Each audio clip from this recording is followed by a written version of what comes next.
This is Dr. S. Welcome to Psych Bites. Today we're going to talk about major depressive disorder. All right, so major depression, or MDD, is a disorder that has both genetic and environmental components. So what does that mean?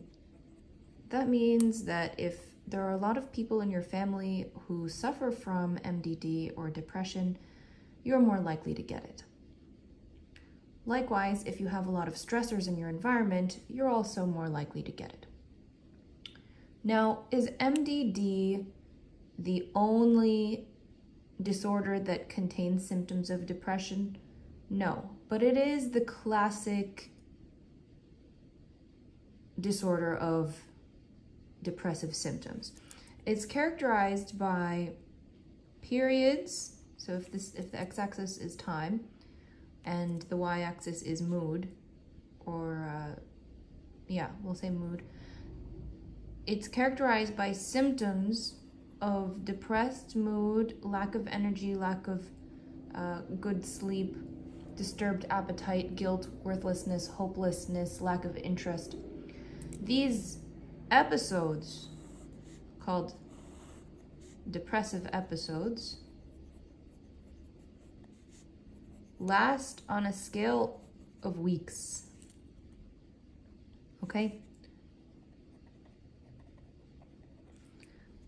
And then they remit, or you go back to normal. They happen periodically, okay? They can be triggered by environmental stimuli, or they can just come on. Now, during a depressive episode, some people may also experience what we call psychotic features.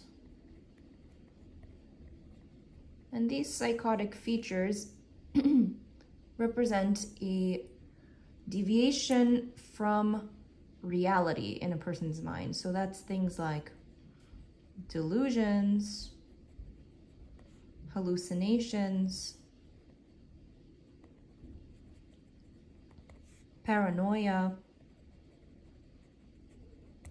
and these features would occur during the depressive episode. So that would be MDD with psychotic features. Now, how do we treat MDD? Well, we have two main forms of treatment. They include medication and therapy. And as of today, 2025, our mainstays or our gold standard for medical treatment of MDD is a class of medications called SSRIs, or serotonin reuptake inhibitors. And that refers to, in the brain, we have neurons or brain cells that release a chemical called serotonin, which is associated with improved mood, serotonin, among other things. And the SSRIs will increase the levels of serotonin in the brain, leading to an improvement in depressive symptoms. Okay. The mainstay of therapy for MDD is a type of therapy called cognitive behavioral therapy. It was developed in the mid-20th century by a doctor called Dr. Beck, who originally was actually a big supporter of psychoanalysis, which is when people observe their thoughts and try to find the patterns in the meanings of those thoughts. But he was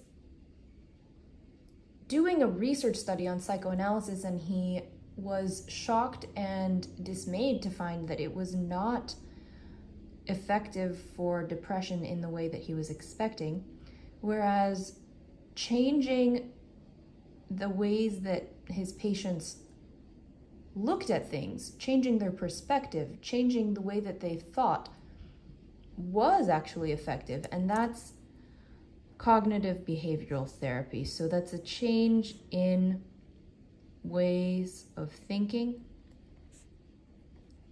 and it's a kind of therapy that is a lot like a course rather than just talking and someone listening. And I shouldn't reduce psychodynamic psychotherapy down to that, because that is not just what that is. There's a lot to it. But CBT is more of a didactic teaching therapy where people learn to change their ways of thinking. So that's my little video on major depression. Please let me know if you have any questions.